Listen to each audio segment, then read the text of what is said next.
Let's talk about the reality of moving to Venice, Florida in 2024 and 2025. There's a lot of new challenges, opportunities, and changes in the city of Venice, and we're gonna go over all of them in this video. Let's get started. One of the changes we have noticed is that it's very quiet. As you can see, it is summer right now, and this park, it's basically empty. It's just the two of us here. And in general, this summer has been very quiet. There's a lot less people in the stores, a lot less traffic. We still do have rush hours, 9 to 5 or during school days too, which school just started. But yes, this summer has been overall very, very quiet so far. That's probably overall a good thing, but let's talk about a challenge. Well, one of the biggest challenges, we're gonna hit a heavy hitter right away, insurance. That's a thing that a lot of people have been talking about, and there's, I'd say, some misinformation going around, especially if you look at the comments on YouTube and some YouTubers' videos.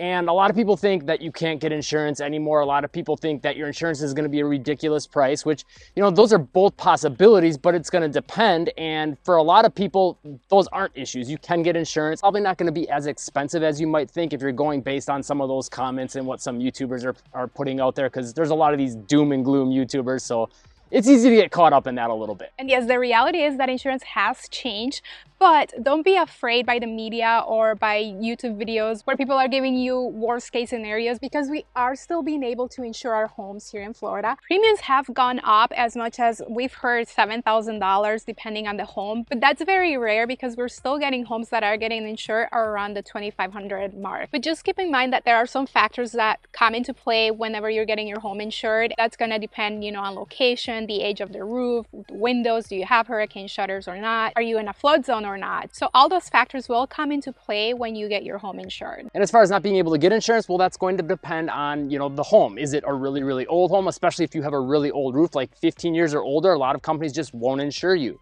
Is there maybe an issue with you being in a flood zone? You could probably still get insurance, but it's going to cost a lot more. So, not being able to get insurance, I think, is a little bit of a stretch when people say that, because in 95% of homes you're going to be able to get insurance. The question is, what is it going to cost you depending on those factors? If you have a new construction home in a new community with a new roof, your insurance probably isn't going to be crazy high and you're not going to have a problem getting insurance. That's the reality of it. And if you have a home that's 20 years old or newer, you're still going to be able to find insurance. But again, all those factors we mentioned are still going to come into play. Opportunity. This is a big one, especially right now, kind of time sensitive. Who knows how long this is going to last, but right now new construction is where it's at. So again, like insurance, better opportunity to get insurance, lower rate. Obviously, you're going to be able to get insurance and a lower rate, right?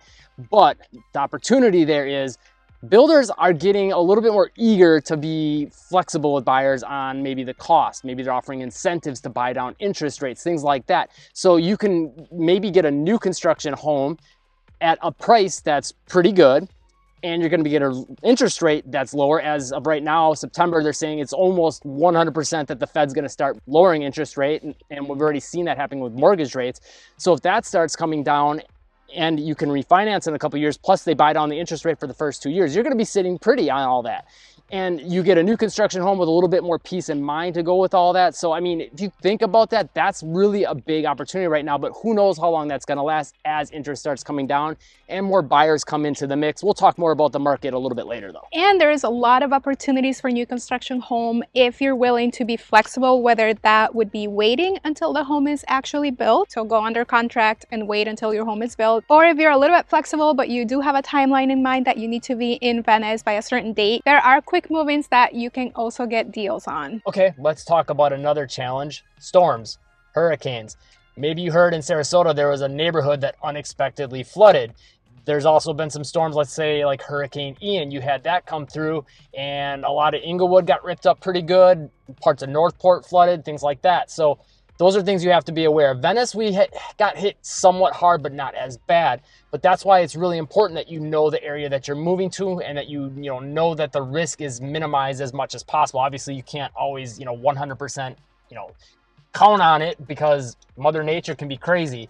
But if you can get with a good realtor, if you do want to buy or sell a home in the area, call or text our team, 941-221-1897, or email. That'll be in the description. But that's why it's so important to make sure you're getting with someone that knows the area well and kind of knows what areas have been hit in the past, and has got an understanding of the things that you want to look for in a home and its location. Obviously, you do want to be prepared and aware because we do live in Florida and the hurricane risk is there, the flooding risk is there. We are a peninsula, but as long as you're prepared, you'll be okay. And also looking at the flood elevation of your property that you're going to be buying, just making sure you're out of the flood zone. And also be aware of the surrounding areas so that you don't end up in a situation like in Sarasota where those neighborhoods were not in a flood zone, but they did still manage to flood. Venice has fared very well during hurricanes and storms though. Okay, let's talk another opportunity. Right about now, inventory is building in the Venice area. As we mentioned, it's been a little bit quieter this summer. There's less people kind of flocking to the area like there was a couple years ago. So demand has been brought down a little bit by that as well. And altogether, there's some prices flattening, some even going down, and there's a lot more inventory, meaning there's more houses to pick from and some negotiating room. And guess what? You can even have an inspection on your home. That's pretty cool. And that's because the market has slowed down in Florida. Homes are sitting on the market a little longer, so we are seeing what's known as a buyer's market. You do have time to do inspections, appraisals. You do have time to actually go and see the homes in person. A lot of people out of state were putting in offers for homes that, sight unseen because they didn't want to miss out on opportunities. But right now, since properties are sitting on the market, you don't have to feel rushed to make a decision, which is kind of cool. And with it being a buyer's market, you do have options of homes to pick from.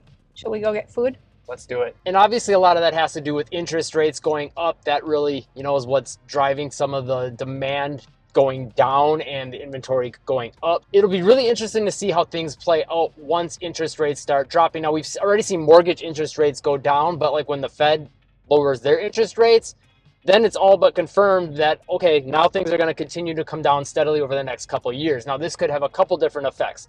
Number one, we could see demand go back, really high again, and then inventory drops and prices go back up. Another theory is that once that interest rate drops, more people will be willing to sell their homes, and then more inventory will come to the market on top of the inventory that's already there. So I guess we'll have to see how things play out. I personally think once interest rates start dropping from the Fed, though, we will see more demand and prices start to go up and the competition levels go up. So it might be best to buy something soon-ish and then maybe refinance in a couple years. But again, that's kind of your decision to make depending on, if it makes sense for you to buy now or not. And one other thing to consider with all that too is a lot of people have mortgages that are locked in at those really low rates that we'll probably never see again, like 2%, 2.5%.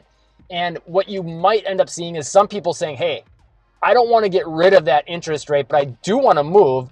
Maybe I'll just hold on to that house and rent it, and then I'll go buy another home. And if that's the case, and a lot of people decide to do that, then yeah, we're not going to see a bunch of inventory build. And again, prices might go up. We're going to get some food at Abby's in Miami, but let's talk about how the city has changed. There's lots of growth going on in the Venice and surrounding areas. A lot of different new developments coming. Welland Park, which we know it's Northport, but it is also considered Venice. It's between Venice and Northport, and your address in Welland Park will actually be a Venice address. There's also the North Venice area, which there's a lot of new construction going on there, as well as restaurants coming to the North Venice area. The new Sarasota Memorial Hospital, it's also built there. There's also a lot of new shopping in Venice. There's a Marshall's, Burlington, Bell's, and there's also a lot of new and exciting restaurants in the area. And in terms of growth, there's just been a lot more people that moved here. So like we said, it's been a little bit slower this summer and a little bit quieter. It seems like there's less people here, but as a whole, when you compare it to like 3-4 years ago, there's a lot more people here that have moved to the area, both to Venice directly, but then also when you consider like North Venice and then Welland Park, which again, we know is Northport, but it's added a lot of people to the roads and people coming to the restaurants and going to the stores and things like that in Venice. So it is contributing to that growth and making things a little bit more congested, especially during the winter months. And definitely in the winter months, it explodes. But that's a challenge again, but also an opportunity, because with that growth has come new developments and lots of new construction opportunities in the area. If you're looking to buy or sell a home in the area, make sure to call, text, or email our real estate team, 941-221-1897. Would love to help you out. And if you want a more full, well-rounded idea of what it's like to live in Venice, Florida, check out this video right here. It's going to give you all the nitty-gritty details that you want to know about. If you found the video helpful, hit the like button. Thanks for watching, and live breezy.